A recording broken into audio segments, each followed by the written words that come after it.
Man ir bijuši Ziemassvētki, kuros es esmu pilnībā viens. Man ir bijuši Ziemassvētki, kuros es esmu ar savu ģimeni, bet jūtos pilnībā briesmīgi. Man ir bijuši Ziemassvētki, kuros es aizbraucu prom no savas ģimenes, jo es jūtos pārāk slikti. Man ir bijuši Ziemassvētki, kur vienīgais mans pārdzīvojums ir tas, ka man uzdāvināja sliktākas dāvanas nekā maniem brāļiem un māsām. Ziemassvētki, kuros es nesaņēmu vispār dāvanas. Ziemassvētki, kuros es raudu, Ziemassvētki, kuros es īstenībā esmu dziļā depresijā, Ziemassvētki, kuros es nevaru būt kopā ar visu savu ģimeni, jo es nāku no šķirtas ģimenes, Ziemassvētki, kuros nevaru būt kādu no savas ģimenes, jo kāds ir slimnīcā, man ir bijuši Ziemassvētki, kuros man nomirst radinieki, Ziemassvētki, kuros es esmu tikai ar savu draudzeni, jo mums abiem nav bijis ar ko svinēt Ziemassvētkus. Ziemassvētki ir ļoti skaisti svētki, un tas tomēr tāds mīlestības laiks un došanas laiks, bet man visbiežāk nav bijusi šī Ziemassvētku sajūta, un man viņa arī nav šogad. Ir lietas, kam tev nav jābūt bijušiem tādiem Ziemassvētkiem kā man, lai Ziemassvētki tev rada arī negatīvas emocijas, kā piemēram stress par to, ko dāvināt visiem, vai stress, jo ir decembra beigas, un tev jādomā par visu, ko tu neesi paspējis izdarīt. Galu galā ir gada beigas, un tu domā, kas vispār noticis šogad, un tūlīt būs nākamais gads, un ko tu gribi izdarīt nākamgad, un kas tev ir izdevies, un kas tev nav izdevies, un kāpēc. Ir ziema, un ziema ir grūts laiks ļoti daudziem cilvēkiem, vai arī tu jūties slikti par Ziemassvētkiem, jo tu zini, ka kaut kāda iemesla dēļ te nebūs labi. Man visbiežāk tā ir. Es tāpat priecājos par visiem tiem cilvēkiem, kuriem Ziemassvētki ir mīļi svētki, un es priecājos par maziem bērniem, kuriem Ziemassvētki ir ļoti forši svētki, un man patīk dāvināt dāvanas, un es vienmēr cenšos meklēt to Ziemassvētku sajūtu, bet es teiktu, ka es viņu pilnībā nekad nesasniedzu. Protams, ir arī bijuši Ziemassvētki, kur ir pārpildīti ar pozitīvām emocijām vai pozitīvākām emocijām nekā citos Ziemassvētkos.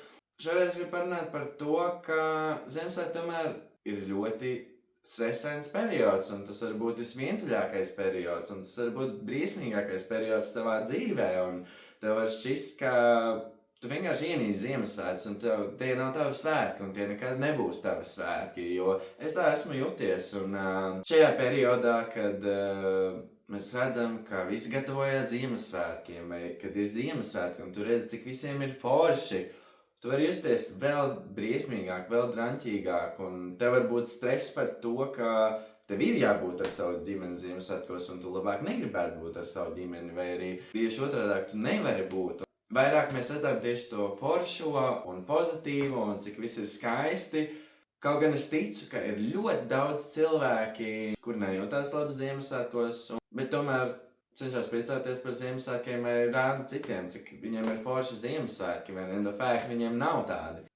Un vēl viena lieta par Ziemassvētkiem ir tas, ka tu vari justies vientuļi, jo tev nav ar ko padalīties, ka tev nepatīk Ziemassvētki, vai ka tu jūties slikti Ziemassvētkos, jo tu negribi citiem sabojāt viņu Ziemassvētkus, vai arī tev liekas, ka tu nenovērtē to, kas tev ir, vai arī tev nav ar ko padalīties par to, ka tu jūties slikti, vai arī tev tiešām nav ar ko pavadīt šo Ziemassvētkus, un es zinu, kā tas ir. Bet lai vai kā arī nebūtu, es turpinu meklēt šo Ziemassvētku sajūtu. Aiziet Ziemassvētku tirdziņu, kur visi priecājās par Ziemassvētkiem. Es dabūnu to Ziemassvētku sajūtu, vai arī es biju Berlīnē visnereālākajā Ziemassvētku atrakciju parkā, kur man bija lielākā Ziemassvētku sajūta, kāda man jebkad ir bijusi. Katru gadu pienāk Ziemassvētki, un es zinu, ka šis nav mans mīļākais periods, bet pieaugot, un arvien katru gadu arvien vairāk un vairāk saprotu, ka es esmu tas, kas var sev radīt šo Ziemassvētku sajūtu, un ļoti bieži es sev neesmu ļāvis viņu just, tikai tāpēc, ka man ir bijusi slikta pieredze, un varbūt man nav tie foršākie apstākļi ģimenē, kas vienmēr šķiet, kā atņem to Ziemassvētku sajūtu, bet saprotu, ka, lai vai man ir bijuši vientuļi Ziemassvētki, kuros esmu bijis viens, lai vai man ir bijuši Ziemassvētki, kuros esmu tikai ar savu draudzeni, man tomēr ir jāturpina meklēt to Ziemassvētku sajūtu un jānovērtē šīs mazās lietas, un man šajos Ziemassvētkos ir iespēja būt ar daļu no savas ģimenes, ko es visticamāk izmantošu.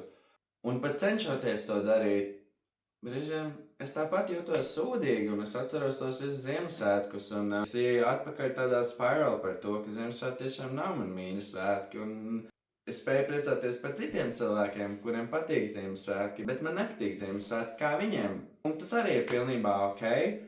Vienkārši man ļoti gribējās ar šo padalīties, tāpēc, ka šajā Ziemassvētku laikā viss, ko mēs redzam, ir, jā, Ziemassvētki un dāvanas, un kā visi gatavojās Ziemassvētkiem, un kā citi cenšas atrast to Ziemassvētku sajūtu, bet ne visi mēs to varam. Es nevaru faktu, ka mēs varam justies slikti, vai arī mums vienkārši nav iekšējo resursu šobrīd par to domāt, un kāds ir dzīves periodā, kad tu esi izlēmis noslēgties no visiem, un tas tev ir labāk. Tāpēc, ja Ziemassvētki tev ir mīļi svētki, es priecājos par tevi, bet, ja tu šo skaties un tu kaut kādā veidā jūties slikti par Ziemassvētkiem atkal vai pirmo reizi, tu noteikti neesi viens. Es joprojām tā jūtos, bet es joprojām mēģināšu, un es ticu, ka kādu dienu Ziemassvētki varbūt būs arī mani mīļākie svētki. Tā kā jā, paldies, ka noskatījies, un sūtu daudz mīlestību jums visiem šajos svētkos. Citiem sūtu izturību un priecīgu Ziemassvētkus, I guess. Un nav tā, ka man ir iebilst Ziemassvētki. Vienkārši Ziemassvētku priekš manis vairāk ir pārdomu laiks, nevis priecīgais svētku laiks.